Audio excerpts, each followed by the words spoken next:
నమస్తే, welcome to our channel. Satya movie director, Bigg Boss fame Suryakiran గారు అకస్మాత్తుగా మృతి చెందడం జరిగింది. ఆయన మృతి వెనకాల కారణాలు ఏంటి, ఏం జరిగి ఉండొచ్చు, ఈ అంశానికి సంబంధించి మనతో మాట్లాడడానికి ఈరోజు మనతో పాటు ఉన్నారు film critic and analyst Vignan Dasari ఉన్నారు. వారితో మాట్లాడదాం. నమస్తే అండి. నమస్తే అండి. బిగ్ బాస్ ఫేమ్ సూర్యకిరణ్, అలాగే దానికంటే ముందు మూవీ డైరెక్టర్, సత్య మూవీ డైరెక్టర్ సూర్యకిరణ్ గారు కళ్యాణి గారి హస్బెండ్. ఇప్పుడు కలిసి ఉండట్లేదు, బట్ ఇద్దరు మ్యారేజ్ చేసుకోవడం జరిగింది. ఆయన మృతి చెందడం వెనకాల ఉన్నటువంటి కారణాలు ఏంటి? అసలు విషయానికి వస్తే మనకి ఇప్పుడు సూర్యకిరణ్ గారు మొన్న బిగ్ బాస్కి వెళ్ళి వచ్చిన తర్వాత కొత్త గొప్ప అందరికీ తెలుసు, కానీ ఆ తర్వాత ఒక రియాలిటీ షోకి జడ్జిగా ఉన్నప్పుడు కొంతమందికి తెలుసు అంతే. కానీ మనం పుట్టక ముందు నుంచి చిన్నప్పటి నుంచి ఆయన చైల్డ్ ఆర్టిస్ట్. మాస్టర్ సురేష్ అనే పేరుతో ఎప్పటి నుంచో ఉన్నాడు. అమితాబ్ బచ్చన్ గారితో చేశాడు, రజనీకాంత్ గారితో పనిచేశాడు, చిరంజీవి గారితో పనిచేశాడు, కమల్ హాసన్ గారితో పనిచేశాడు. మాస్టర్ సురేష్ అని అప్పట్లో చైల్డ్ ఆర్టిస్టుల్లో ఇతను. అలీ ఎప్పుడైతే చైల్డ్ ఆర్టిస్ట్గా బాగా కొంచెం ఫేమస్, అలీ అండ్ అలీకి మన కౌశిక్ బ్రదర్స్కి మధ్యలో, బాలాదిత్యకి అలీకి మధ్యలో ఒక జనరేషన్ ఉంది కదా, ఆ జనరేషన్ టైంలో ఈయన ఎక్కువ చేశాడు అనమాట చైల్డ్ ఆర్టిస్ట్గా. 250 సినిమాలు చేశాడు. ఆ తర్వాత మన సత్యం సినిమాతో డైరెక్టర్గా కెరీర్ స్టార్ట్ చేశాడు. అది హిట్ అయింది. అన్నపూర్ణ బ్యానర్పై నాగార్జున గారు నిర్మిస్తే మన సుమంత్ హీరోగా పెద్ద హిట్, జెనీలియా హీరోయిన్. అప్పటి నుంచి సత్యం రాజేష్ కూడా ఆ సినిమా నుంచే పేరు అట్లా పెట్టుకున్నాడు, సత్యం రాజేష్ అని. అలానే తెలుసు తన పేరు. అట్లా హిట్ అయిండు. ఆ తర్వాత నెక్స్ట్ కంటిన్యూస్ మళ్ళీ అదే సుమంత్ ధన 51 తీశాడు, బట్ అది ఆడలా. చార్మి, దాంతో చార్మి ఇంట్రడ్యూస్ అయింది యాక్చువల్లీ. బట్ తర్వాత చార్మి కెరీర్ బాగుంది, బట్ సుమంత్ పెద్దగా ఏమనిపిలా. ఆ తర్వాత నెక్స్ట్ మన మంచు అబ్బాయి వాళ్ళ మనోజ్తో కూడా రాజు భాయ్ పెద్దగా ఆడలా. మళ్ళీ వాళ్ళ ఆవిడ మధ్యలో ఆడపదరప 2-3 సినిమాలు తీసినా పెద్దగా ఏమో ఇంప్రెస్ చేయలే. కళ్యాణితోనే కలిసి చాప్టర్ 6 అనే సినిమా చేశారు. ఆమె ప్రొడ్యూసింగ్ చేసింది, ఈయన డైరెక్షన్ చేశాడు. ఆ తర్వాత వాళ్ళిద్దరు ప్రేమించి పెళ్లి చేసుకున్నారు. సినిమా నీ వల్లే ఫ్లాప్ అయింది, నీ వల్లే ఫ్లాప్ అయింది, నీ వల్ల డబ్బులన్నీ పోయాయి, ఈ సీన్ ఎట్లా కాకుండా అట్లా చేయాల్సింది, నీకు అంత తెలుసుంటే నువ్వే చేసుకో, ఈ టైప్లో ఇద్దరు విడిపోయారు గొడవ. నెక్స్ట్ ఆయన బిగ్ బాస్కి రావడం, కొద్ది గొప్ప ఫేమ్, అండ్ నెక్స్ట్ మళ్ళీ బిగ్ బాస్లో 1 వీక్కే వెళ్ళిపోయాడు అనుకోండి. ఆ తర్వాత సంగతి ఆ రియాలిటీ షోలో జడ్జిగా అట్లా అట్లా అట్లా అట్లా కొంతమందికి తెలిసింది. అండ్ ఇతను డైరెక్టర్గా కంటే కూడా నటుడిగా చాలా సుపరిచితుడు అంతకుముందు, బట్ మనకు తెలియదు ఆ ఫేస్ అంతే. అంటే చైల్డ్ ఆర్టిస్ట్గా తెలియదు, చబ్బీగా ఇట్లా అయిపోయాడు కాబట్టి మనకి ఈ సూర్యకిరణ్ ఫేసే గుర్తుంది, అప్పుడు ఎవరికి గుర్తులేదు.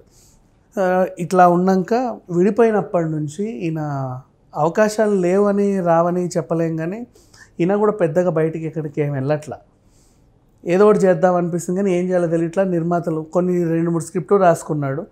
అవి అవుట్డేటెడ్ స్క్రిప్ట్లు మేము ప్రొడ్యూస్ చేయమని కొంతమంది అంటే, సినిమాకి కాదు పోనీ వెబ్ సిరీస్ అయినా తీద్దాం అనుకున్నాడు. అయినా సరే ఆయనకు సరైన బడ్జెట్, ఆర్టిస్టులు దొరకలా. అట్లా పెట్టి రోజు కొంచెం మధ్యాహ్నానికి బానిస. అలా లివర్ చెడిపోయింది, పచ్చ కామెర్లు వచ్చాయి. అయినా సరే అంటే తనకి తెలీదు పలానా రోగం నాకు వచ్చింది అని. ఎప్పుడు టెస్ట్లకి వెళ్ళేవాడు ఏం కాదు. అయినా కంటిన్యూషన్లో తాగుతా ఇప్పుడు మన రాకేష్ మాస్టర్ గారు ఎలా అయితే లోపల అవయవాలు పాడైనా తెలియకుండా మద్యం తాగేవాడు, ఈయన కూడా అంతే. సో ప్రాణం అయితే పోయింది. అండ్ మధ్యలో కళ్యాణి గారితో ఉన్న డిస్టర్బెన్సే తప్ప ఈయన కెరీర్లో పెద్దగా డిస్టర్బెన్స్. మధ్యలో వివాదాలు అవి ఇవి ఏలు పెట్టేవాడు, కానీ పెద్దగా ఎవరేం పట్టించుకోలే అంతే. కానీ ఒక మంచి డైరెక్టరే చెప్పాలంటే, స్వతహాగా మంచోడే వ్యక్తి. ఈయనకు మంచి ఫ్రెండ్స్ కూడా ఉన్నారు ఇండస్ట్రీలో. ఆ బిగ్ బాస్కి వెళ్ళి వచ్చిన తర్వాత ఇంకా చాలా మంచి ఫ్రెండ్స్ అయ్యారు. వాళ్ళు కూడా ఇప్పటికీ టచ్లో ఉంటూ కలిసి తిరుగుతా నవ్వుతా ఆడుతా బాగానే ఉన్నారు. బట్ మనిషి మన మధ్య లేడు అంతే. అదే ఒక ఇదైపోయింది. అంటే ఇంత త్వరగా ఈయన చనిపోతాడని ఎవరు అనుకోలే బేసిక్. అవును, ఒక కైండ్ ఆఫ్ ఎంగేజ్ అనే చెప్పుకోవాలి. అంటే ఇప్పుడు సూర్యకిరణ్ గారి మృతికి పచ్చకామర్లే కారణమా? సో అంటే అంత కేర్ తీసుకోలేదు ఆయన. కేర్ తీసుకోవడానికి పచ్చకామర్లకి మధ్యలో మనుషులకి డిప్రెషన్ అనేది ఒకటి ఉంటుంది. దాని నుంచి బయటికి రారు, ఒంటరిగా ఉండాలనుకుంటారు, వాళ్ళలో వాళ్ళే ఆలోచించుకుంటారు, ఏదో ఆనందం వెతుక్కోవడం కోసం ఉంటారు. ఎక్కువ ఆలోచనలు వస్తూ ఉంటాయి కదా, అవన్నీ దూరం చేసుకోవడానికి మధ్యాహ్నానికి బానిస అవుతారు. ఇంతే, ఈ కారణాలే అంత రావాలి అని చెప్పేసి సత్యం సినిమా తీయడం జరిగింది. మోస్ట్లీ ఇంకా చెప్పాలంటే ఈవెన్ ఇప్పుడు నేనైనా సరే ఫర్ ఎగ్జాంపుల్ చెప్తున్నా, చిన్నప్పటి నుంచి నేను డబ్బింగ్ ఆర్టిస్ట్, యానిమేషన్స్ చెప్పాను. ఒక ఏజ్ వచ్చాక వాయిస్ మారుతుంది, అప్పుడు దానికి పనికిరాం. కానీ ఇండస్ట్రీ అంటే ఇష్టం, ఇందులో ఉండాలి, ఏదో ఒకటి చేయాలనిపిస్తుంది. ఏం చేస్తాం, ఏదో ఒకటి. నేనేం చేశాను, యాడ్ ఫిలిం డైరెక్టర్ అయ్యా, తర్వాత ఏదేదో ఇప్పుడు ఇట్లా కూర్చున్నాం. కానీ నెక్స్ట్ అట్లా ఇప్పుడు ఈయన కూడా చిన్నప్పటి నుంచి చైల్డ్ ఆర్టిస్ట్. ఒక ఏజ్ వచ్చిన తర్వాత మరీ అదేంటిది హీరోకి పనికిరాడు, ఒళ్ళు వస్తుంది కానీ లేతగా ఉంటుంది ఫేస్. బాలనటుడికి ఏమో ఎక్కువ, హీరోకి తక్కువ ఫేస్లు ఉంటాయి. ఆ పీరియడ్లో కూడా వీళ్ళకి ఇండస్ట్రీలోనే ఉండాలనిపిస్తుంది. పెట్టుకోవాలంటే అడప ఎవరో ఒకరు చిన్న చిన్న తమ్ముడు క్యారెక్టర్లు ఇచ్చుకోవచ్చు, కానీ అయినప్పటికీ కూడా అనిపిస్తుంది వీళ్ళకి ఏదో ఒకటి చేయాలి. సరే అట్లా కంటిన్యూ అయినా కూడా కొంచెం మీసాలు వచ్చే వరకు ఆర్టిస్ట్గా చేశాడు, కొన్ని అడప సినిమాలు చేశాడు. అయినప్పటికీ ఏదో ఒక చిన్న ఇంట్రెస్ట్ ఉంటుంది. అసలు ఇప్పుడు చిన్నప్పటి నుంచి ఒకటి ఉన్నప్పుడు చాలామంది హీరోలు అవుతారు, చైల్డ్ ఆర్టిస్ట్ కమ్. అంటే ఏదో గుర్తింపు ఉన్నది, అయితే హీరో అవ్వాలి. ఇప్పుడు హీరో పనికిరాడు అంటే అఫ్కోర్స్ ఆయనకి కనీసం క్యారెక్టర్ ఆర్టిస్ట్గానే ఉండాలంటే వాళ్ళకి అది మనసు ఒప్పదు. నేనేంటి క్యారెక్టర్ ఆర్టిస్ట్గా ఏంటి అని, ఇన్ని సినిమాలు చేసి అంత పెద్దవాళ్ళతో చేసి ఏదో ఒక డిఫరెంట్ డైరెక్టర్ అవుదాం. ప్రొడ్యూసింగ్ చేయలేరు కదా, అంత డబ్బులు ఉండాలి, డైరెక్టర్ అవుదాం. అంటే 200 సినిమాలు ఈయన డైరెక్ట్ చేయబడి ఈయనే డైరెక్ట్ చేద్దామని ఫిక్స్ అయ్యారనమాట.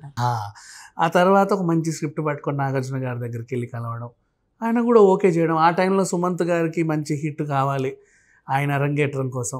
అండ్ అఫ్కోర్స్ ఆయన చేసిన మన రామ్ గోపాల్ వర్మ గారితో సినిమా చేశాడు అప్పటికే, యువకుడు ఇట్లాంటివి ఏవో సినిమాలు ఇచ్చాయి. బట్ ఒక మంచి హిట్ కావాలి అనుకొని చూస్తే కొంచెం మాసిగా ఈ సినిమా సత్యం మంచి హిట్ అయింది, చాలా మంచి పేరు వచ్చింది, మ్యూజికల్ హిట్ అయింది. అప్పటికే జెనీలియా మంచి ఫామ్లో ఉండే, ఈ అమ్మాయిని పెట్టుకొని కూడా బాగానే చేసుకున్నారు. కానీ అది ఎక్కువ కాలం నిలబడలా, అంతే. అదే అంత మించి ఇంకేం చెప్పలేం.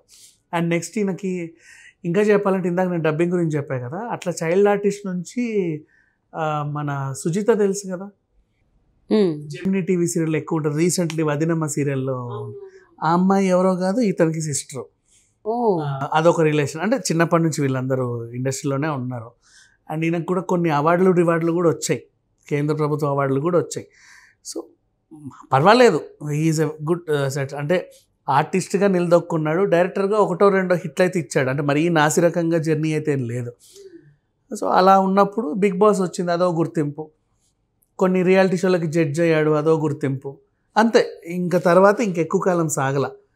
నా కెరీర్ ఎందుకు ఇట్లా ఉంది అలా ఉందని ఒక డిప్రెషన్లోకి వెళ్ళి ఒంటి మీద శ్రద్ధ చూపిక ఆరోగ్యం అంతా పాడు చేసుకొని, అంటే ఈవెన్ ఈ పర్సనల్ లైఫ్ క్లాషెస్ కూడా కొంతమందికి జీవితంలో అన్నీ చేసి ప్రతిదీ ఫ్లాప్ అవుతా ఉంటేనే కదా ఒక డిప్రెషన్కి అవుతారు. ఇప్పుడు చైల్డ్ ఆర్టిస్ట్గా కెరీర్ ప్రారంభించాడు, హీరో అవ్వలేకపోయాడు. నెక్స్ట్ పోనీ డైరెక్టర్ అవుదాం అనుకోండి, కెరీర్ ప్రారంభించాడు, నిలదొక్కోలేకపోయాడు ఎక్కువ కాలం.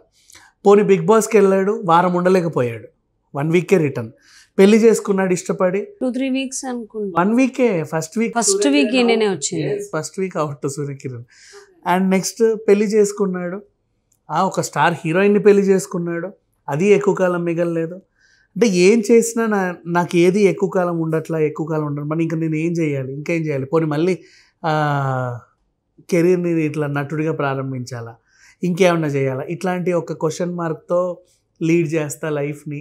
ఏం చేయాలో అర్థం కాక డైలమాలో ఉంటూ సతమతం అవుతూ, ఆ సతమతం అయ్యే టైంలో మైండ్ని టెన్షన్ పెట్టలేక మందుకు అలవాటు పడుతూ ఇట్లా ఆరోగ్యాన్ని పాడు చేసుకుంటూ ఉంటారు. అది పాడవుతుంది అని కూడా వీళ్ళకి తెలియదు. ఎట్ ద సేమ్ టైం దాని మీద అంత శ్రద్ధ కూడా ఉండదు. సో యాజ్ ఎ డైరెక్టర్గా ఆయన 5-6 సినిమాల వరకే చేశారు, అంతే. అంత మించి ఎక్కువ ఏం చేయలేదు. అండ్ తర్వాత కెరీర్ కూడా అంత నిలదొక. చాప్టర్ 6 లాస్ట్ అదొక వెబ్ సిరీస్ లాంటి సినిమా లాంటి వెబ్ సిరీస్ అటు ఇటు కాకుండా ఉంటుంది. అవును, ఆయన తీసిన సినిమాల్లో సత్యం ఒకటే హిట్ అయింది. ధనా 51 కానీ, బ్రహ్మాస్త్రం, రాజుబాయ్ అవేమి హిట్ అవ్వలేదు. బ్రహ్మాస్త్రం జగపతి బాబుతో చేసినప్పుడు దాని మీద మంచి క్రేజ్ ఉండే, అయినప్పటికీ కూడా ఏంటో పెద్దగా నిలబడలే. ఆ టైంలో జగపతి బాబు సినిమాలు కూడా అదేంటిది మన భూమిక అనుష్కతో కలిసి చేసిన సినిమాలు కూడా ఉన్నాయి. అండ్ ప్రవరాకిడు సినిమా చేశాడు, ఇంకేవేవో సినిమాలు చేశాడు, స్వాగతం, ఇంకేవో జగపతి గారు. అవేం ఆడలా. ఆ టైంలో ఈ సినిమా వచ్చింది, ఇది కూడా పెద్దగా ఆడలా. మిగతా అన్నీ అంతే, ఇదొకటే. అండ్ మంచు మనోజ్ కెరీర్ కూడా అప్పుడు కొంచెం అలాగే ఉంది. అండ్ ఈయన చేసిన సినిమాలన్నీ అంతే. అంటే మేబీ వాళ్ళ ఫాల్టో ఈయన ఫాల్టో తెలియదు, కానీ మార్కెట్లో మాత్రం అన్ని చతికిలబడ్డాయి. సో సూర్యకిరణ్ గారు ఆయన హెల్త్ మీద ఆయన కాన్షియస్ లేకపోవడం వల్ల, ఫోకస్ లేకపోవడం వల్ల ఆయన కామెర్లకి ఎఫెక్ట్ అయ్యారు. దాని మీద కూడా కేర్ లేదు. సో తుది శ్వాస విడవాల్సి వచ్చింది కామెర్ల కారణంగా. సో ఆయన ఆత్మకు శాంతి చేకూరాలని కోరుకుందామండి. థ్యాంక్ యూ విజ్ఞాన్ గారు. Thank you so much.